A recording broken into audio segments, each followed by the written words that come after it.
secure in the ropes and pushing forward. Bad shot here, boys, and we start a roll here.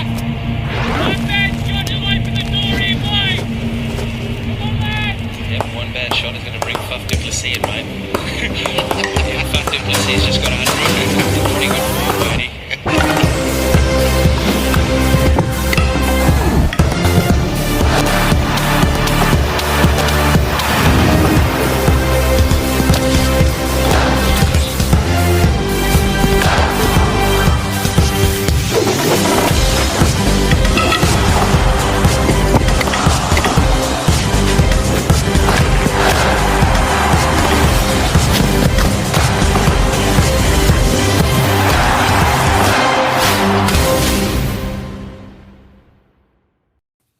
Here we are, folks, ready for yet another episode of The Pavilion, the Peel Cricket Show, which is proudly brought to you by Retrovision, ESA Sport and Everlast Sports Drinks. My name is Orazio Santalucia, and I'm here every week delivering Peel Cricket's best news. This is the best podcast for Peel Cricket in the whole wide world, believe it or not.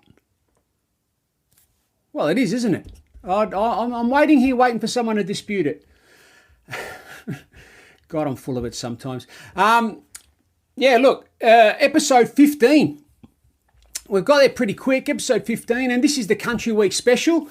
You don't have to be Einstein to work out. We didn't have any PCA cricket, Peel Cricket Association cricket last weekend because of the traditional Country Week block. So obviously played Saturday, then the Country Week players played Sunday through to Friday with a day off on the Tuesday. And so the Saturday was a day off, which was probably good for some.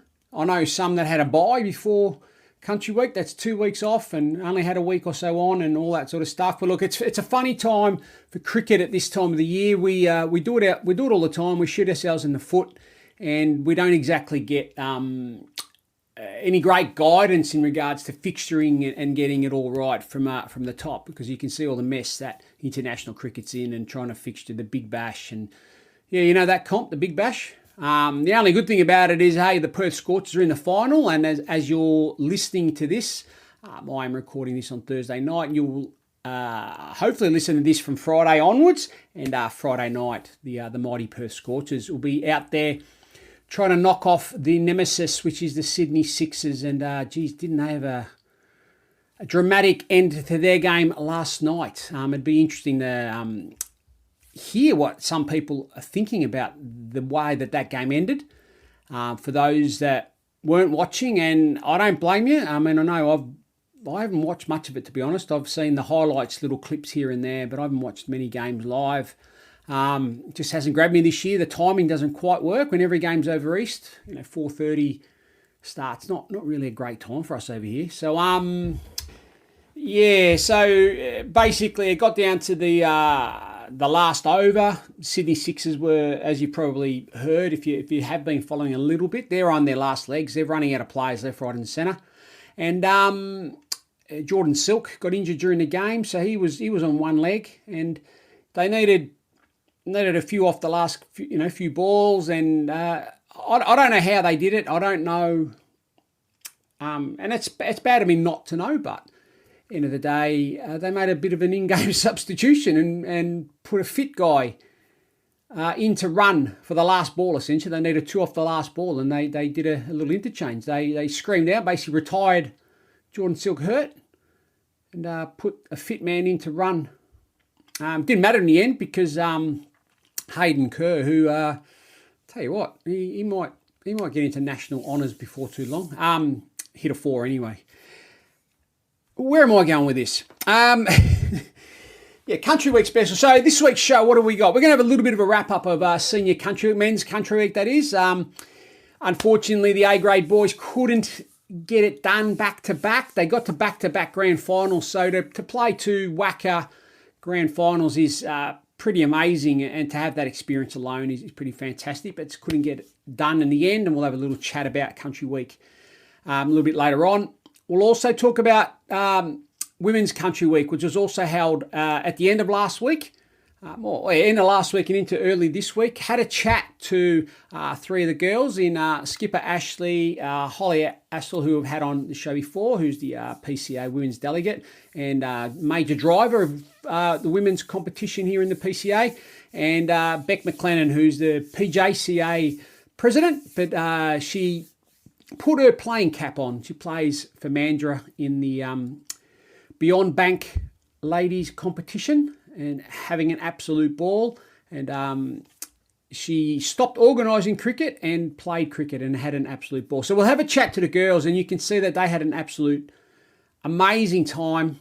You can hear it in their voice in the chat. And the chat amongst themselves online through the various Facebook pages and stuff has been amazing to see that excitement, and I just hope that leads into something moving forward, and we see a hardball competition evolve and have a real pathway here in the Peel region for females, not only representative cricket, i.e. Rockingham, Mandurah and Premier Cricket, but we're going to have a community hardball competition as well, which will really nearly be the icing on the cake for what's available here in the Peel Cricket Association, because we're also going to talk about Retrovision Premier T20 League. We were back in action Tuesday gone. Had a brilliant game of cricket yet again at the amazing Peelwood Reserve. I mean, again, to play under lights, all that sort of stuff. Live coverage, live and exclusive coverage on the Pavilion, the Peel Cricket Channel. You all know that because you all tune in, and a bit of commentary from yours truly, who... I had an absolute ball on Tuesday. I have a ball every game, but Tuesday was great. The weather was fantastic. I liked our vantage point. It'd be interesting again to get some feedback on where we were positioned this game. We were closer to the pavilion. We were more side on. We've tried a few different things just to sort of see what people's feedback is. Had some really good interaction throughout the game, and I'll have a little bit of a chat about that later on, which I want to encourage. Just use Messenger. My phone's near me all the time, so I'm getting some really good interaction, including a bit of international interaction. So we're getting international coverage of our stuff that we're doing here in the PCA. All that and more after we come back from a little short break here. Remember, you are on the greatest podcast of Peel cricket in the whole wide world, the Pavilion, the Peel Cricket Show, which is proudly brought to you every week by Retrovision. Remember their 60-day price guarantee, which basically means you cannot get a better price on your electrical goods, your white goods, and everything in between. So if you're gonna buy any of that sort of stuff, you're gonna go get a new camera, you're gonna buy a computer, you're gonna go and buy a phone, or you're gonna buy a coffee machine, or you're gonna buy a new fridge, a new freezer, there's only one place to go, and that's Retrovision. There's click and collect available as well if you can't be asked, especially now where we've got to wear masks and all that sort of stuff. If you are not too keen on wearing a mask, click and collect. So you can pay online, book a time, go pick it up, bang, in and out, done. That's Blokes Central shopping there. So for all the guys listening in, click and collect, that's the way to go. I tell you what, because we're all not great fans of shopping, really. So if you can just get in, get out, and get it done, perfect. So Retrovision, get around them. ESA Sport, as I've mentioned numerous times, end of season wind-ups will be thick and fast. We'll be planning those, I dare say, most clubs. Why not get a guest speaker? Why not make something of it? We're challenging times. We're working hard to keep people involved and keep people up and about. What a way to end the season, and to have, say, a guest speaker, have a player or something like that. ESA Sport can help you out there, amongst a whole heap of other things. Make your sporting memories grand. And Everlast Sports Drinks, I know for a fact, I saw on Tuesday night even. Saw Dan Oliver, Mitch Oliver's father. He had two. He had the red berry going. It's Berry Blaze. Probably not going to see it too well. The Berry Blaze, he had two of them and he smashed them down pretty quick. And having a chat to a few of the boys during the week, last week in furnace-like conditions. I know the Everlast was going down a treat. So make sure you fill up on Everlast. You know where to get them. Johnny Sanders, Phone number is there. ESA Sport website, all of that. You know where to go. And you also know that you are on the Pavilion, the Peel Cricket Show. We'll be back after this.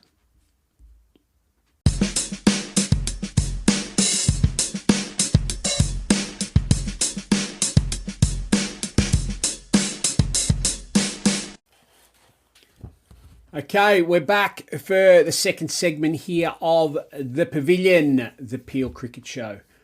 As usual, proudly supported by our fantastic partners in Retrovision, ESA Sport and Everlast Sports Drinks.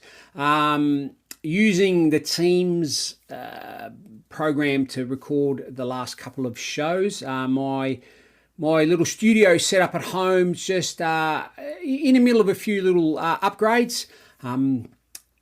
Basically, my green screen sort of setups fallen over, and I haven't been able to get down to my favourite shop in the whole wide world.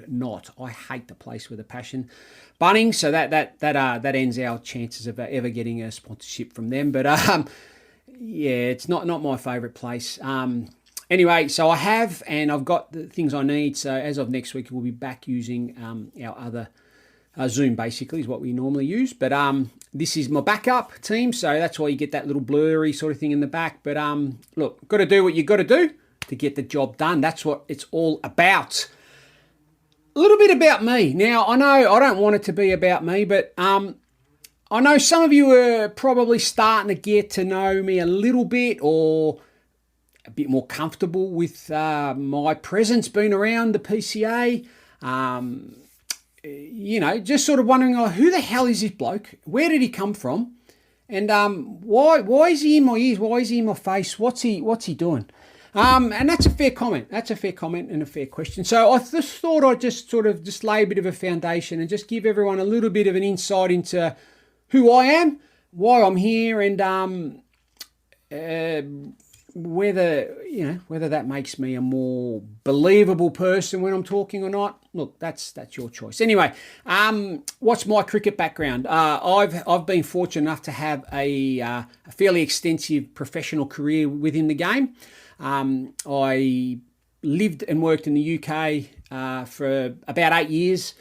As a player coach, as an administrator, as a development officer, and everything in between. So I was lucky to work with Cricket Scotland, Cricket Ireland, Gloucestershire County Cricket Club. I ran I was the inaugural head coach and manager of the Isle of Wight Cricket Academy, which is a purpose-built cricket academy on the Isle of Wight, which is off the southern coast of the UK, and when we're allowed to travel again, I thoroughly recommend getting over to the Isle of Wight. The club there, the main club, they've got a really good hotbed of local cricket, but the biggest club there, Ventnor Cricket Club, that's where the academy's based, and that's where I was playing.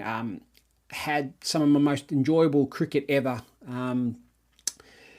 Anyway, so I've been lucky enough to work and play cricket all over the world. In the UK, I've been to India, I've been to Sri Lanka. I've played international cricket for Italy, believe it or not. Well, you can probably work it out with my name. So I've done a bit of most of my cricket in Australia has been played in Victoria. I played sub-district cricket for Preston Cricket Club for a number of years. That's where I started my journey as a little 7-year-old playing under 14s cricket. That's what was around in those days. There was no under 12, so was lucky to have really good coaching throughout. So that really whet the appetite and made me think, coaching's something I want to do. Got injured quite early as a young cricketer. Did my back and had back issues throughout. I used to be a fast bowler, believe it or not, fast bowling all-rounder. And just through overuse, just wear and tear on my back, had many back issues. And these are the days before stress fractures were a thing. I had major stress fractures. Anyway, so then you decide you want to get into coaching, and coaching started to take a bit of a path, and I've been lucky enough to sort of travel the world. My last 10 years before, the last year or so, I've changed tact a little bit, and that was sort of forced on me. I now work for the state government, work for the Department of Local Government, Sport and Cultural Industries as a project officer. So I still work within the sport and recreation industry, but in a different sort of way. Before that, nine and a bit years working for the WACA in various roles. I started as a regional manager in the southwest. So Bunbury, Margaret River, Bustleton, down to Manjimup, Donnybrook, Collie, and all that sort of stuff. So really working at developing the game and growing the game down there, and then moved into the high performance coaching field as a development coach in the female programs, and then continued as a coach and talent specialist before COVID hit and decimated the sports industry. And I was one of the ones that was a bit of a victim, but that's okay. And how did I get here? How am I doing this sort of stuff? Well, I've always had a bit of an interest in the media. I've done bits and bobs throughout my time. I did a little bit of radio when I was down in the southwest. I had a regular slot in ABC Southwest. I did a little bit of radio and TV when I was in the UK. And podcasting, since it's ever taken off, I've really wanted to get into it. So here we are. Did a little bit of community radio last year. And so here I am. So I had the opportunity to, I got the opportunity to be a commentator. So the PCA approached me and asked if I wanted to commentate the T20s, and I couldn't answer quick enough. And then I had this in the background. I was actually, funny enough, I was going to approach the competition to talk about a podcast. And here we are. So that gives you a little bit more of a background of where I am and what I'm doing. And I haven't played cricket for a long time. Once I moved over to WA from Victoria, so I moved over 10 years ago now, nearly 11 years ago. I basically had an offer to play for every club in the southwest. And in my role working for the WAC, I thought, you know what, I can't really win here. So I decided to retire from playing, and hadn't played for a long time, other than the 3 or 4 games I've played recently in the Peel Veterans competition, which I've had a ball playing. It's been a tough initiation back into the game, but the games when I get a bit of a call up, and whenever they're short, I put my hand up, I get to play those games. So enjoy that. And I've done a little bit of coaching since I've stopped at the WACA, so I might be doing a little bit more. Also got a bit of a role with the Peel Junior Cricket Association. I was the carnival coordinator last season, but I've progressed into the coach coordinator this year. So doing a little bit of work with the coaches, and hope to do a little bit more before season's end. Also available to help out any coaches or coaching in the PCA as well. So anyway, hopefully that gives you a little bit more of an understanding of who I am, who this bloke is, this random bloke that's just sort of turned up out of nowhere. Thank you to everyone that's been giving some feedback, good, bad, and indifferent. Most of it's been good, which is amazing. I enjoy doing this. I'm just trying to really promote the competition and promote cricket in the region, and highlight everybody that plays. I mean, I can only do what I can do, but hopefully you can see that I try to incorporate the whole competition from A grade down to F grade, and then even the female competition, which I think very important competition. It means that there isn't anyone in the Peel region or in our region that can't access this game. We've got entry points everywhere, and got a great relationship with Premier Cricket, so you've got an opportunity to continue up the pathway if you want. If you want to just stay and play community cricket and be part of a pretty solid good level cricket, A grade and B grade and things like that. You've got that. You've got the ability to continue your way through. You can come back from Premier. You might have had a bit of a crack and thought, no, I want to come back, and you can come back. And there's veterans cricket now, which has been up and about for a few years now, and no doubt T20 cricket will continue to grow. You've got that opportunity to play Retrovision Premier T20 cricket on Tuesday nights, which is amazing. I dare say more and more people probably want to play a bit more. So there might be a bit more, I don't know if it's social cricket, but a bit more infrequent cricket, if that makes any sense. So a bit of a T20 comp, I might play every other week or something like that. So the fact that there's so many options and opportunities for people to enjoy this game, and it's a frustrating game at times, no doubt, but it's a beautiful game, and we're all here because we love it. in some way, shape or form, we love cricket. That's why we're here, and I'm fortunate to have this opportunity to do something different, but still be involved in the game. So, yeah, that's me. That's Orazio Santa Lucia. I'm 47 years of age. I currently live in Parmelia, which is just, it's part of Kwinana, really. Originally from Melbourne, so I'm a Victorian boy. And like I said, I lived a big chunk as well, about 8 years in the UK. Got my lovely wife, she's English, so we met whilst I was out in the UK. And it's just us two. So we don't really have any family out here. It's I guess you guys are the only family we sort of have. So don't be afraid to say g'day. And yeah, so that's me. That is the end of the my rant. We'll move into the next segment where we'll talk about some of the Senior Country Week results in a minute. This is The Pavilion, the Peel Cricket Show.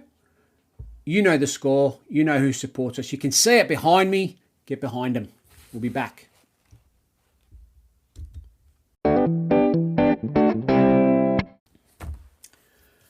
Okay, back for the real part here. Talk about Peel cricket, not about this idiot who's talking to you, where you're getting him through your ears or visually, or both. I don't know. Maybe you're maybe you're a double decker. Maybe you listen to it and then you watch it. I don't know. Look, feel free to contact the show at any stage. Look, the best way is just through the Facebook page, the Peel Cricket Association Facebook page. That messenger, I'm connected to it, so I get your messages. During the game on Tuesday night, had some really good interaction with a few of you. It was fantastic. It'd be great to get more and more of that. Feel free to, keep it clean. Don't go silly. But we can have a joke. We can have a laugh. That's fine. But we'll just keep it, keep it safe and keep it clean and all that sort of stuff. But so if you've got any comments, any feedback, if there's anything, am I missing something? Is there something you'd like to hear or like to see? Let me know.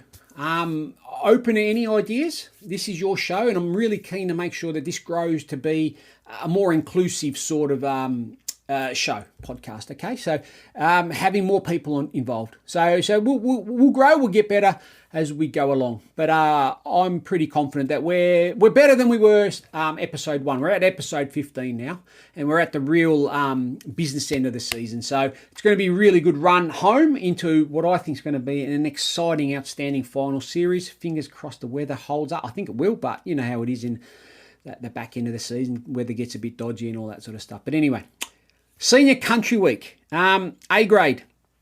So close yet so far.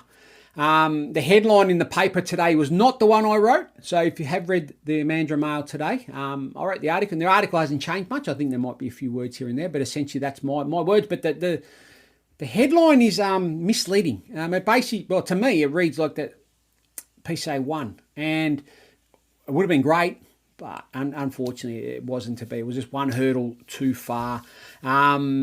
So A grade team won every game leading into the final. Did well throughout, and different people did their bit. But let's be brutally honest, the man of the week, Dan Abel. Round of applause, man! What a week! What a week! So first game, Peel 204, defeat Esperance 142. So 62 run win there, pretty comprehensive. Michael Holmes from South Mandurah got 63. We had Zach Moody. We're in a Zach Moody get 3 for. And Mitch Brown, last year's A-grade winning captain, stood aside this year, let Josh Rudge take the mantle. He got 3 for as well. So good start. You're thinking, yep, great. As we know, the weather just got hotter and hotter and hotter. So it got harder and harder and harder. So second game, come up against Busselton Margaret River. Peel 7 for 211, defeat Margaret River quite easily, all out 116. So 95 run win there. Josh Rudge, Wes Steele, and Steph Botha all got 40 odds. And this is where the Dan Abel show started, because he took 6 for 20 off 15, if you don't mind. Now, obviously, in the heat, on your club grounds, quite dry surface, probably used pitches and things like that. So it was always going to be spin friendly, and if anyone's going to exploit that, it was going to be Dan, who's got a beautiful. I could watch him bowl all day. I have got a bit of a preference for spin bowling. You've probably worked that out, but he has got a very, very easy on the eye sort of bowling action. Would love to do some work with you though, Dan, so we might be able to tee something up there, because I reckon there's just a couple little things that we could work on and make it even better. But anyway, so 6 for 20 off 15. That's outstanding. Great win by the boys there. Move on to the next game. That was on the Wednesday, because so they played Sunday, Monday, Tuesday. Everyone had a day off, and everyone would have been happy with that because she started getting warm. So Wednesday they're back. They play Geraldton. Another pretty convincing win by, what's that work out to be, 68 runs. 9 for 177 defeat. Geraldton all out 109. Tommy Borkwell got 57, so continuing his form from the Saturday where he got 100. And Dan Abel, 7 for 36 off 14. So he's got 13 for 56 off 29 overs in 2 games. That's just phenomenal stuff. So amazing stuff there. Get to the big game, which is the semi-final, and that's on the Thursday. And that's against last year's finalists in Albany. You know, there's a real rivalry sort of building up there. And bat first, get 127, and you're thinking, that's, you know, the bowlers are going to have to be outstanding to get you through. And sure enough, they did. Bowled Albany out for 98, so 29-run win there. Tommy Borkwell, 48, leading scorer in a low-scoring sort of innings. And then it was the spin sensations in Dan Abel got 3 for 28 off 22. Hutchie got 3 for 16 off 9, and Jake Foley got 2 for 15 off 6. So, together they were able to, so what does that work out to? So 3, 6, 8 wickets for 28, 44, 54, 59. Yeah, so 8 wickets for 59 off, well, over half the overs, 29, 31, 37 overs. So that's phenomenal stuff. So it was spin was the way forward, and that was fantastic. In my chat last week, if you remember, I chatted to Hutchie on the Thursday night. So they just won that game and had a bit of a chat, and obviously going to the Wacker. And I did mention that, you know, going to the Wacker now, probably not as a spin-friendly surface. It's going to be a better sort of track. So might be one for the seamers to sort of stand up. And it just didn't eventuate that way. The spinners didn't bowl badly, but they just didn't have the effect. You can't. The Whackers, well, just look back in history. It's not really a spinner's wicket. It is a pace bowler's wicket. Bunbury won the toss, batted first, get runs on the board, and that they did. 8 for 327, big score. Julian Credelli, who had an outstanding match, took 3 wickets, but also made 116. Blair Malatesta, captain from Collie, one of the only B-grade players who's playing in the A-grade team, but Blair's a very, very good player, seasoned country player. He got 75. They put on 131, and that's pretty much knocked the game on the head there. Spinners only able to take 3 wickets between them. 37 overs between the spin, 3 for 187. So they bowled a lot of overs, 37 overs, but just couldn't get the breakthroughs. And that's where you would have thought the seamers might have done a little bit more bowling, but anyway, look, it's hindsight's a wonderful thing. It's easy. And look, Dan might not have got it done with the ball today or in the final, but went on to make 63 off 39 balls. 7 fours and 3 sixes, a bit of a lone hand at the end. Obviously, the game was probably dead at that stage, but still, you got to fight it out to the last ball. So, runs were an issue all week, let's be brutally honest, and probably reflective of the season that we're sort of seeing. I mean, the bowlers are having a really good, solid season this year. I mean, there's been some outstanding performances, don't get me wrong. I mean, you've got like Jack Manuel making really good runs. You got Dane Ugal, I mean, just makes runs all the time. There's a couple of batters that are sort of doing okay, but there's not many outstanding. But every week there's bowlers doing really, really well, and some low scores and some big losses or big wins, depending on how you want to put it. So the hot, dry conditions as well. I mean, it's going to take its toll, and eventually it just gets you.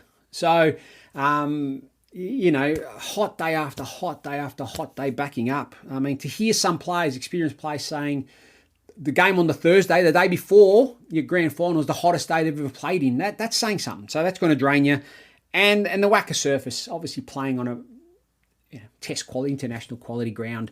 The wicket's better, so better for the batters, which means the bowlers are going to be a step, or if not 2 steps better. And it just wasn't to be. So look, awesome job getting to the grand final.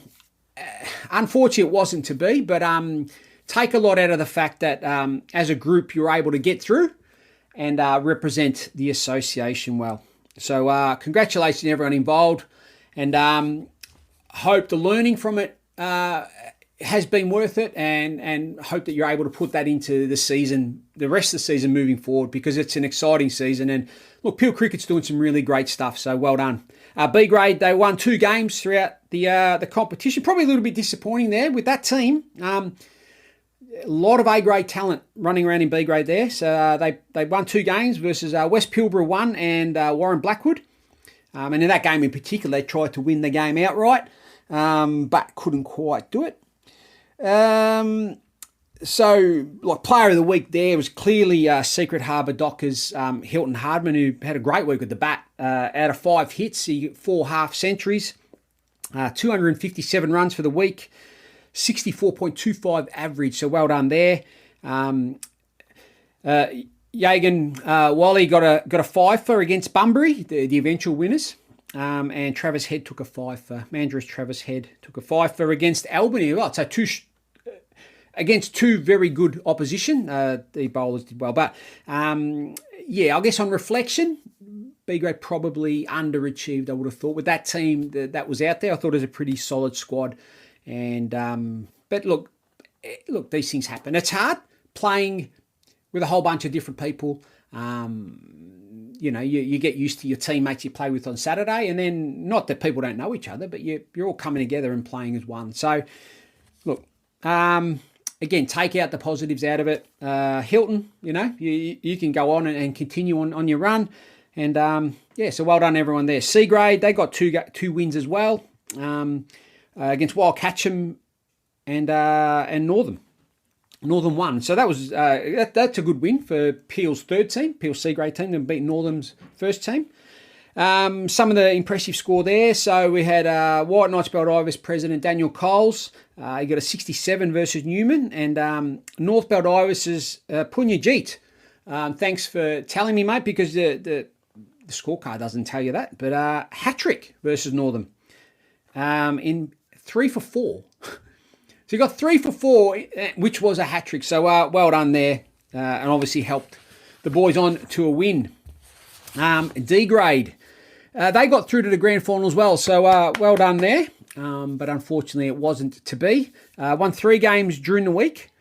The games lost in the preliminary rounds was against Port Hedland, and that was the team that won the D grade competition in the end, Port. And that's their 1st team, and there's some serious players running around up there in the northwest. So for Peel's 4th team to play their 1st team, look, that's an anomaly of the competition, and that's country week. That's just the way it works, so that's fine.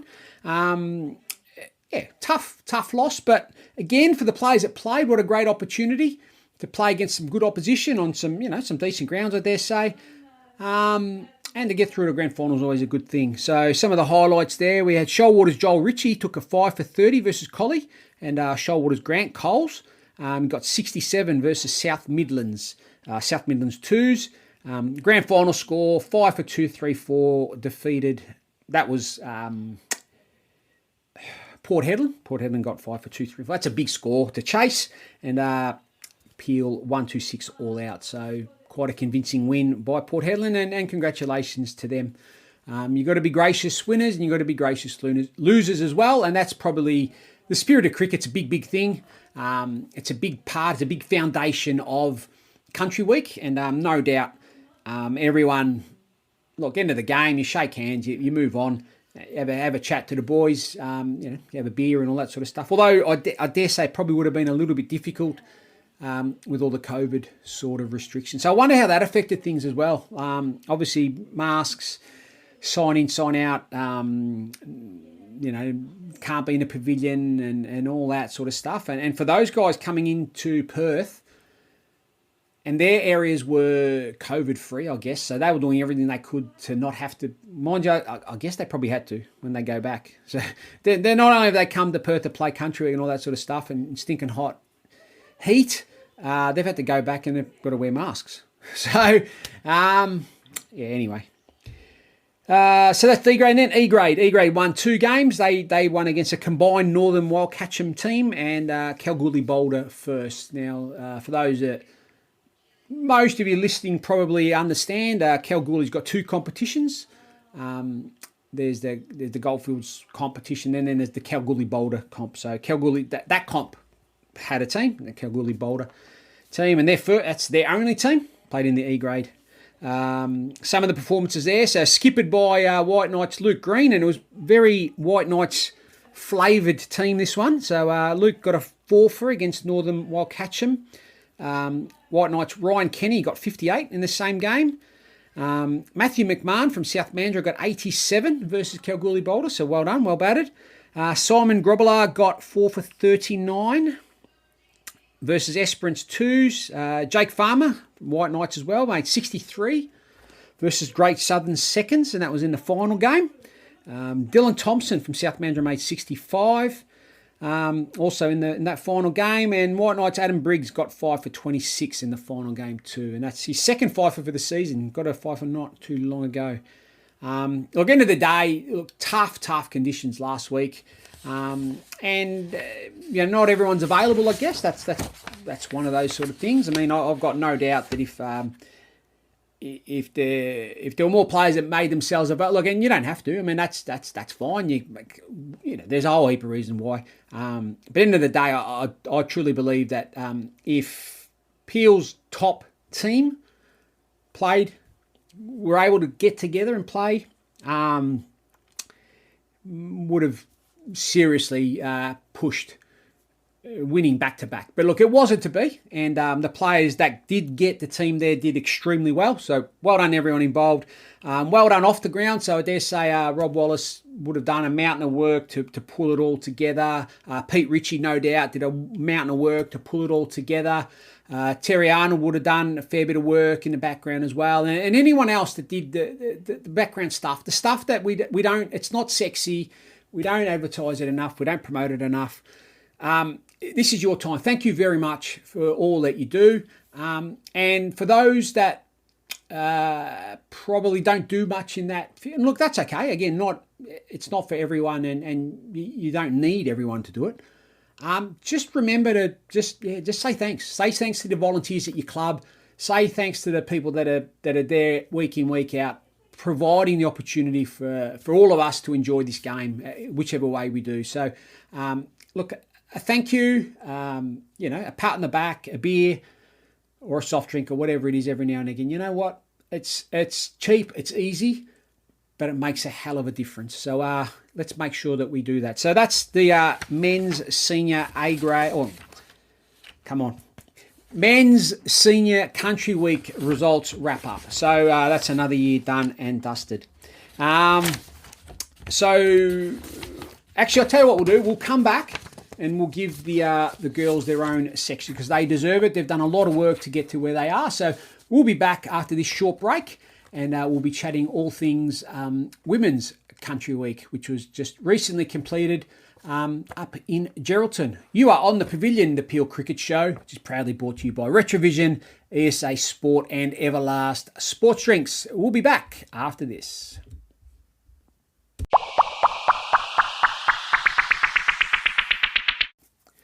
Okay, welcome back everyone. We're back here on the Pavilion, the Peel Cricket Show, proudly brought to you by Retrovision, ESA Sport and Everlast Sports Drinks. You know how it goes. Get behind them, they get behind you. Okay, Women's Country Week. Second year of the competition, and the second year that Peel's been able to get a team together. So some of the challenges that some of you may not be aware, it's a hardball competition. These girls play with a softball, so that's one. And two, playing on turf. They don't get to play on turf, so they're quite big items that they've got to move aside in order to be able to compete. But I tell you what, there isn't a prouder bunch of players that represent the maroon and blue than this group of girls. So their second tour of duty they've just completed, like I said, up in Geraldton, the Windy City, and from all accounts, it lived up to its name. It blew an absolute hoolie most days. Stinking hot, like one of the days was 44 degrees and blowing, like, you know, they saw, you know, willy willies everywhere and all that sort of stuff. They could hardly stand up, that sort of stuff, you know. Really, really tough conditions. Playing 2 games in one day. They played 5 games in 3 days. They really did it hard. This year, the side skippered by Ashley Challen, who plays for Mandurah and also plays for Rockingham Mandurah. She's real star of the game in the Peel Cricket Association, and but she also said that, and in the chat that you're going to see after this, you're going to hear me talk a little bit, but you're going to hear them. The girls have made a really big step forward from the team that they were last year to the team they were this year, to the point where they won their first ever game. And then in that last game, they won their first game. And that's when I happened to interview them, and they were just flying high. It's amazing, the feeling, the passion, the real drive to want to be better and really make a difference was amazing. And I've got no doubt that this group of women are going to really make a difference. And just watch this space and you'll see how this will grow. They did some really great stuff.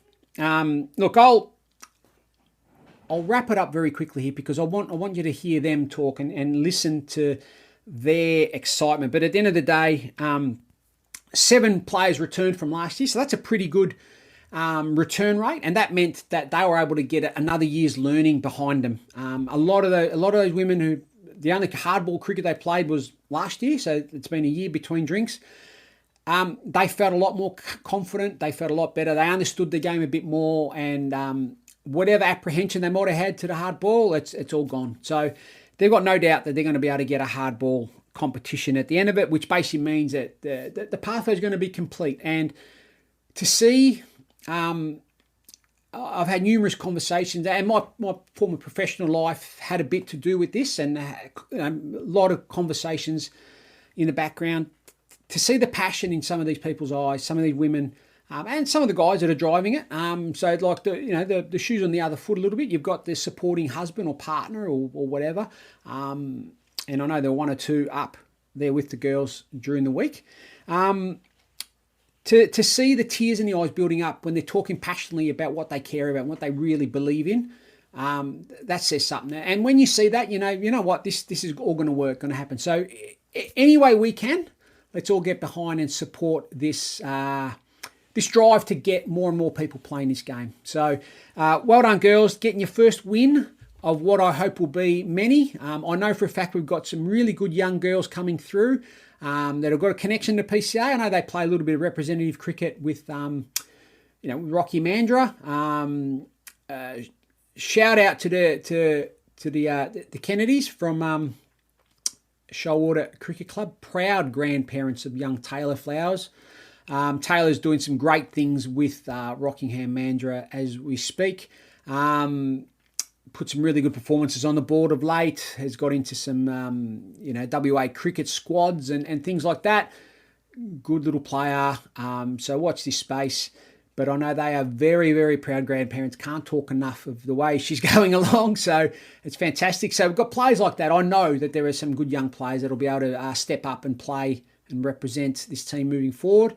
And, who knows? They might be challenging for a top spot in a year or two's time. Anyway, the interview that's coming up, we've got Holly Astle, Ash Challen, and we've got Rebecca McLennan as well. So they're the 3 that gave up their time. It was valuable. What are we going to call it? Celebratory time. Okay, so they just won their first game. They'd all got back, had a bit of dinner.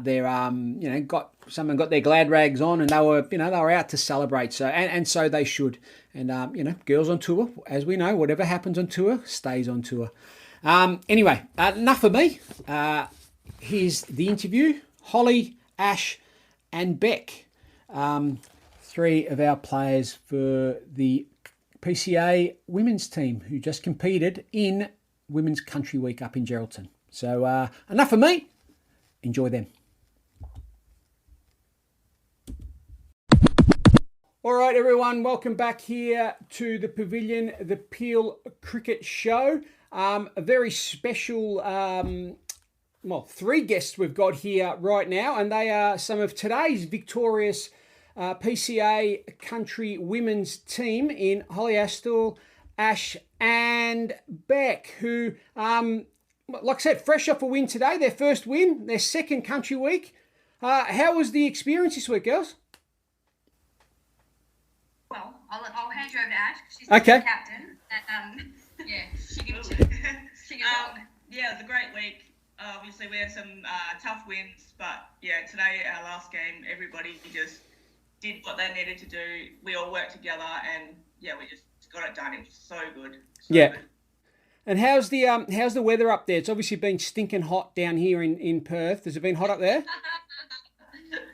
it's hot. It's a lot hotter than last year. I feel like we had a bit of a breeze relief with last year, but it wasn't there this year.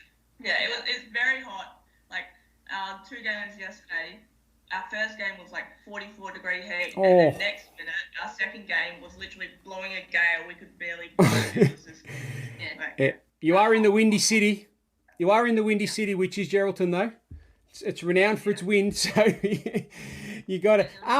So what was the talent like this year? Because obviously it's the second year of this fantastic competition. Was it a step up from last year?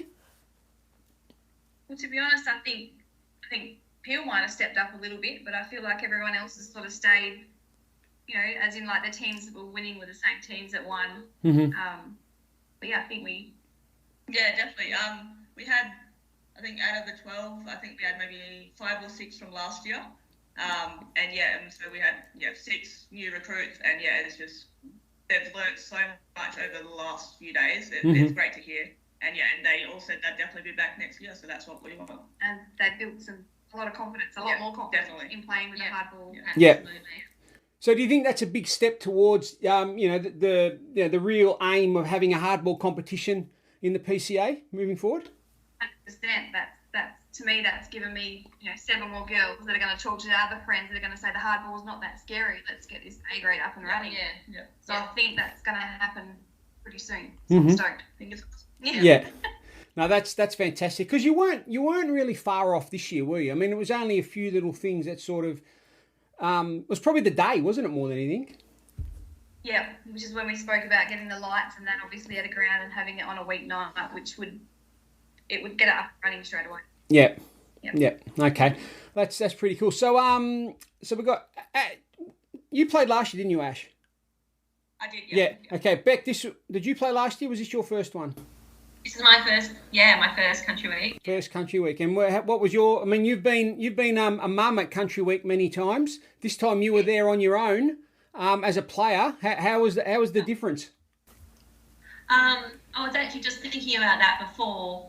The main difference is, like, you still get to have the camaraderie that you do at Country Week, but the main difference is your development as a player, because you're out there every day, and you've got game after game that you can keep building on and developing, and you learn from other people as well, from different clubs.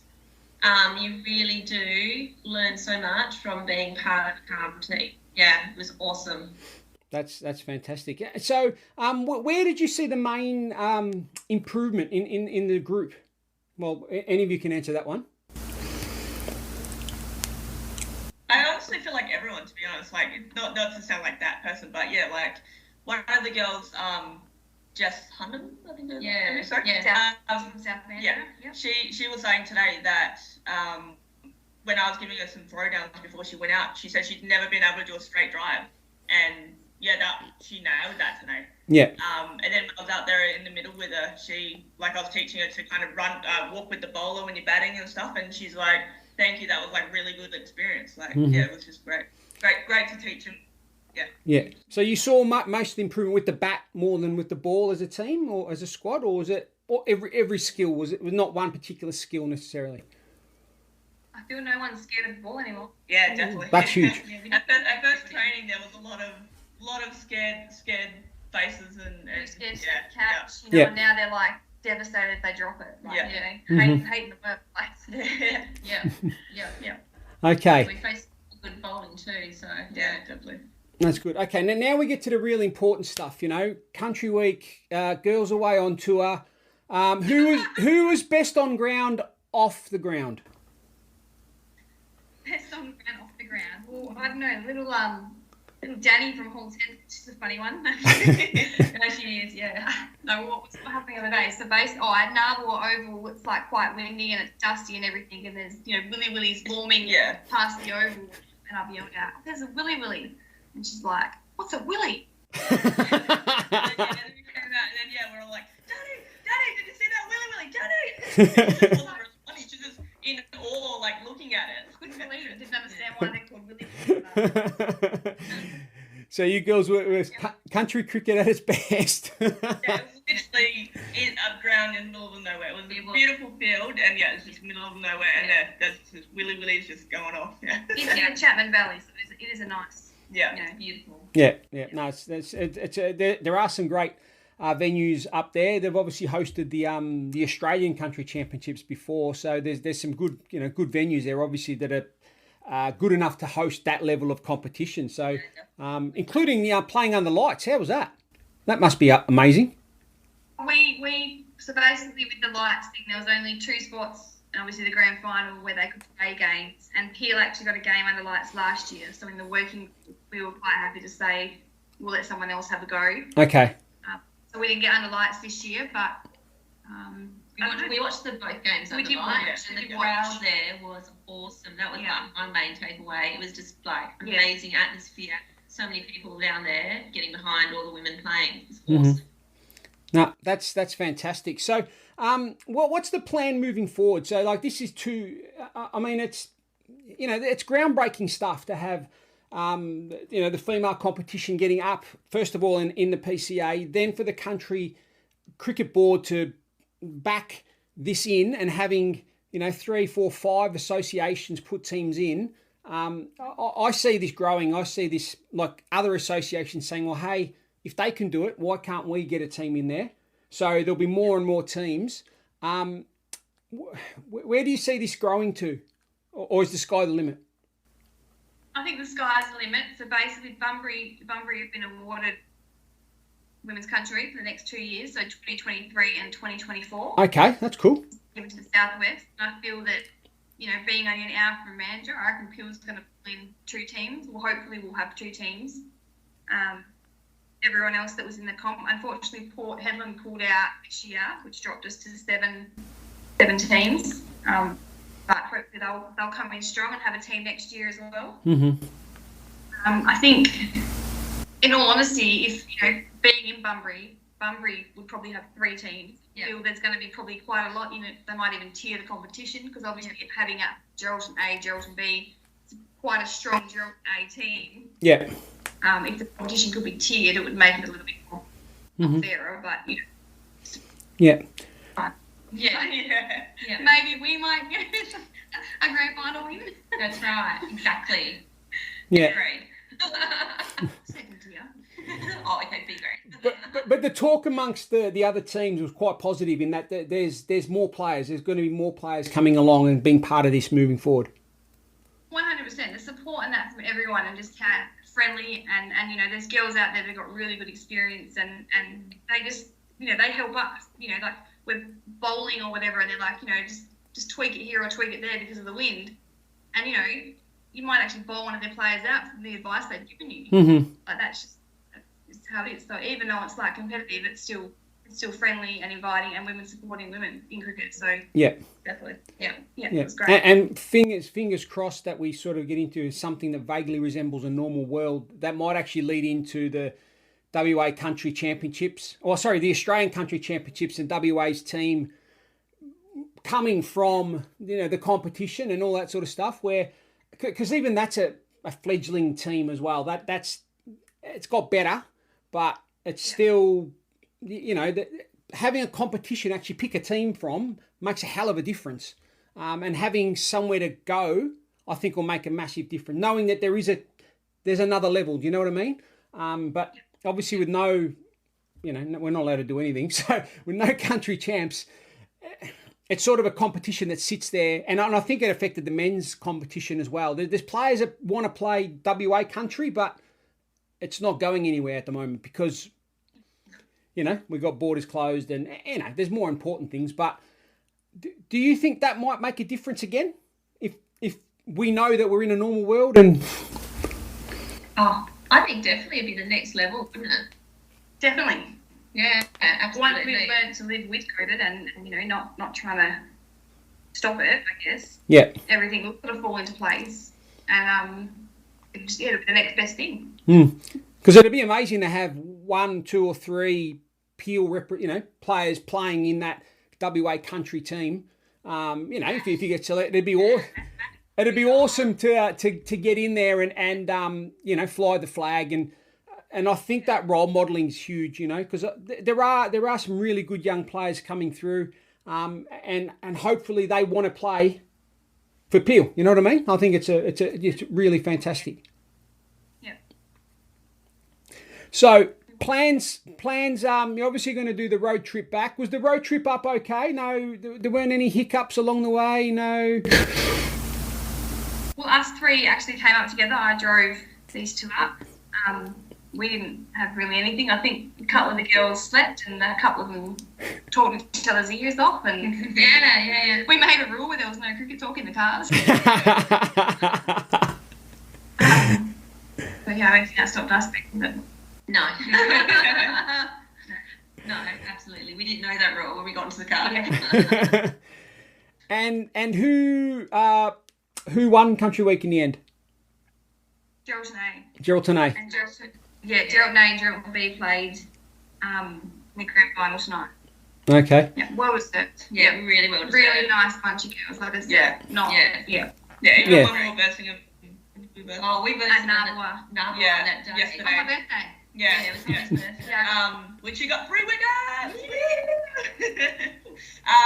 Even against that game yesterday with them, they were so supportive. Like the wind was just terrible, and they were very supportive and very like, come on girls, like you got this. Like Giving us really advice good. and allowing me to get wickets against the grand final team. Yeah. Not even a bowler. So that would have been the Bidwell family would have had a big role with Geraldton. Bidwell, was that Leanne? So yep. So you got Yes, yep, She and ended up- her daughters. So Olivia Bidwell, and can't remember the other one's name, but there's a few of them. They are like sporting champs up there in Geraldton. Husband Shane's a WA country cricket superstar, and the girls have done very, very well up there as well. So and she's been a leading force in getting women's cricket up and about in Geraldton. So that's all good. Look, I tell you what, girls, I know you girls are real itching to get back to the team and sort of get back out into the celebrations after having a fantastic win today. So thank you so much for making some time tonight and coming online. It's a bit of a country week special this week because we obviously didn't have any cricket on the weekend. So we've got a bit of a country week special being led by you 3 lovely ladies. So thank you very much for coming on board, and safe trip back. Behave yourselves on the way back and tonight.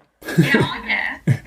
Okay, so that's been Holly, Ash and Beck from the PCA women's team who've just competed in the second Women's Country Week, which is fantastic. It's only going to grow more and more. Thank you very much. And you are on the Pavilion, the Peel Cricket Show. We'll be back after this. Thank you. Bye. Thanks. Okay, have a good night. Thank you. See ya. Thanks for asking. Bye-bye.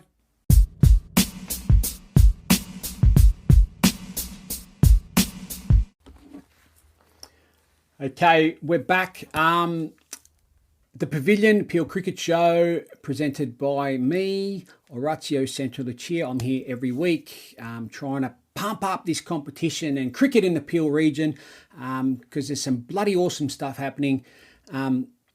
Proudly supported by Retrovision, ESA, Sport and Everlast Sports Drinks. Like I keep saying every week, they get behind us. It's important that we get behind them. So buying electrical goods, white goods, etc. There's only one place to go. ESA Sport doing some great things, really enabling access to a whole heap of sporting memories and memorabilia even, as well as being distributors of the good stuff, Everlast Sports Drinks. So get behind them. Thank you to Holly, Ash and Beck for their time.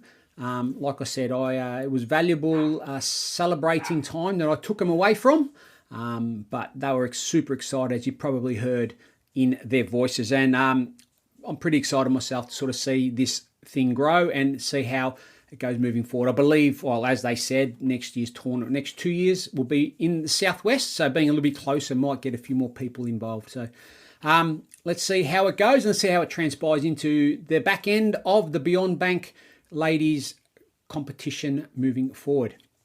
Okay, before we wrap this baby up, we're going to quickly go over Retrovision Premier T20 cricket. Tuesday night was White Knights Baldivis versus Shoalwater Bay. Now, we've seen Shoalwater before, but we haven't seen White Knights this year. The time we were down to have them, it was one of those early games where we had the rain. So White Knights, good side for the first time ever. And you probably heard it in the little interview I did with Steph Botha, their Saturday captain. The Botha brothers, three of them. Eric, who's playing for South Perth at the moment. Steph, who's, leading wicket taker in the competition at the moment. And his other brother, Rob, who's come over to WA from New South Wales. First time they've all played in a team together. I find that strange because they're all, 20s.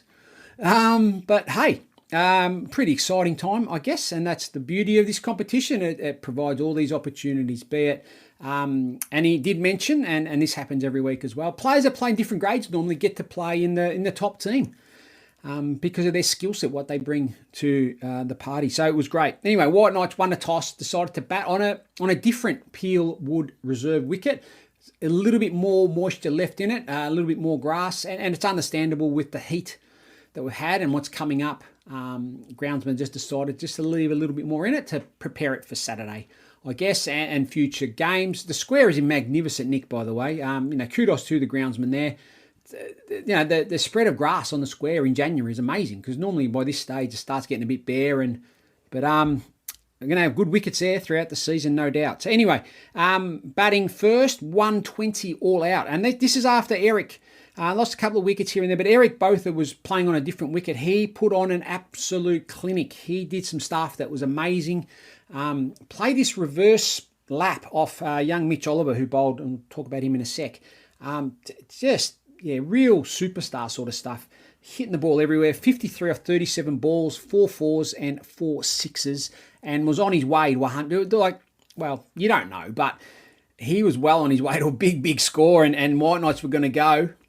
But strangely enough, like I said, it was a bit grassy, and I'm not sure whether he had the half spikes or the full spikes, but he slipped over early in the innings, but it was okay. But this time got sent back by his partner, and the late ring-in, which was Daniel Coles, the Prez of White Knights Baldivis, because their other returning player, I guess, or marquee player, because Eric Botha is a returning player. Marquee player was going to be Lockie Pratt, who plays at Perth, but he was a late withdrawal, so Dan Cole's got the call up. So he sent Eric back. Probably wasn't a run, he slipped over, fell on his backside, and they got the easiest of run-outs, and that was the most unfortunate way to get out. And I guess the crowd was robbed of what could have been something special. We obviously saw that magnificent innings early on in the Hillman match. So we might have seen that in this game here, White Knights v Shoalwater Bay. But White Knights all out for 120. Some really, really good bowling. Started Matty Skelton, my man Bjorn Borg, who actually played up to it, which was fantastic. So well done, Matty. Thanks for playing up to it. Just providing the entertainment here. Had a little tennis serve when he was out there, so that was fantastic. Bowled really well. Bowls little left armers and has been probably listening and watching and learning about how to play T20 cricket. And out of his 4 overs, I don't think he bowled the same ball twice. He bowled cutters, he bowled slow balls, he bowled wide of the crease, round the wicket, over the wicket, you name it, he did it. And had him in all sorts. His second over was a double wicket maiden. Now, who bowls them in T20 cricket? He finished with 3 for 16, really set it all up. Jared O'Brien, as soon as I saw him bowl 1 or 2 balls, I thought, this wicket's made for you, sort of real hit the deck bowler, and that's the sort of wicket that it was. He got 2 for 21. And then Jackson Ward bowled, he got 3 for at the end. He got 3 for 16, little creepy sort of bowling. He sort of creeps up to the wicket and then sort of puts it up there. And again, sounds like I'm on the spinners bandwagon, and probably am, but Mitch Oliver, young bowler, bowled with really good control. Very unlucky to go wicketless. None for 20 off his 4, but really bowled an important spell of the game. And the most pleasing thing to see was not only his control, but also the fact that he knew what to do and he had plans. He had definite plans. He set the field and bowled to it. So, mate, well done. Keep going. And Charlie Burke, who's doing some coaching with him, keep going, Burkey, doing some really good stuff there. So, anyway, 120 all out. And in reply, so under lights, you never know. Eric Botha and Steph Botha opened the bowling, so the both the boys. And, Steph's good, big bowler. Probably floated him up a little bit too much and didn't quite hit the deck enough, and then lost his radar a little bit. Bowled a lot of wides, and defending 120 couldn't be done. But Eric come on at the other end, and he's quite slippery. He was letting him rip. Corey Wasley opened the batting. Just struggled for timing for the first little bit, and then he found it, and the boy showed his class. It was really, really good to see. Been lucky to see this kid develop and grow over the last 4 or so years, but it was a classy innings. 79 not out off 54, 5 fours, 5 sixes. Has no fear, plays some, takes the spinners on, hits them a long way. For a slight guy, he hits the ball really hard and really far. He's got amazing timing, and it was really, really outstanding innings. 79 off 55, took the game away. Shoalwater won by 7 wickets with about 2 or so overs to spare. Not only were the boundaries impressive though, and this is something to learn as well, was the fact that he was batting at about 4. His swing's got about 4 paces. He doesn't only go one swing, so he's got about 4 different paces to his swing. And by that I mean he was hitting the ball to the boundary rider and getting 2s, because he didn't hit it hard. He just hit it soft enough. Hard enough to get past the infield, but not too hard to get to the outfielder too quick, and taking 2s and little things like that, and hitting it to the left and to the right, really controlling where he was placing the ball. Really classy innings for someone that's 16 coming 17. Amazing stuff. So well done, Corey, and probably good for you in your for the rest of the season sort of thing. So really well done, and well done to Shoalwater, and I think that nearly puts them into finals category. I find it hard to work out how the whole thing works, so someone might be able to explain it to me. But they've got a win, and they're in the mix to get through to the finals. So next week we have yet another belter. I'll just quickly get that up. I don't want to get it wrong. Hillman v Mandra. That's got Ripper written all over it. Hillman started the Retrovision T20 Premier League on fire, and Mandra were very, very impressive. I dare say their invitation player, whatever you want to call marquee player, will be different, because Chris Sarberg, who lived up to all expectation, is away with the Scorchers, so he may or may not play tomorrow night, don't know, but he won't be able to come back, as we know. He'll have to do 14 days of quarantine. So it'll be interesting to see whether Mandra go out shopping and see whether we can get another player. And Hillman, we know, got a pretty solid team with their returning players. They've got Johnny Sanders, who's on fire at the moment, took an absolute perler of a catch. Oh, that just reminded me. Did we see some catches? Jared O'Brien took one of the best caught and bowls you're ever going to see. And then Willem de Klerk from White Knights Baldivis at point took an absolute screamer as well. So do yourself a favour, get on to the coverage, and just fast forward enough to see those 2 catches, because they were amazing. And yet again, the fielding was outstanding. Both teams couple of drop catches, but hey, no one means to. But essentially, the fielding standards have been quite impressive. So well done, everyone. So anyway, Shoalwater Bay winners versus White Knights Baldivis. 3-for-1-2-1 defeats White Knights Baldivis all at 120. Next week, Hillman versus Mandurah promises to be an absolute cracker. We've got a very, very good week of cricket coming up this Saturday, round 14. We have in A grade, we've got Singleton versus Hall's Head. That has got classic written all over it as well. Could really set the stage for who's going to sort of finish top. Singleton had a bit of a disappointing one before the break. Hall's Head just going along nicely, so that'll be an absolute cracker. Warnbro v Mandurah. Well, hey, there's another really good one. Pinjarra, Secret Harbour. Now, Pinjarra, the unlucky team of the comp. How many games have they lost? Last ball, 1 wicket, 1 run, ties. So we'll see what happens there. And Secret Harbour been, knocking on the door as well. So that could be a ripper. Waroona, Shoalwater Bay. Waroona flying along, equal top.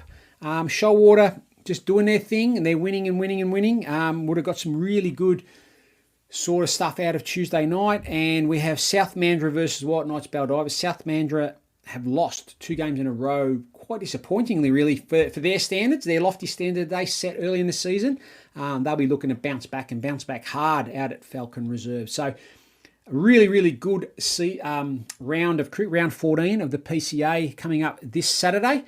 The real stuff starts here. We've got a really good run in home towards the finals. I'm excited. I hope you guys are excited. Good luck to everyone involved this weekend.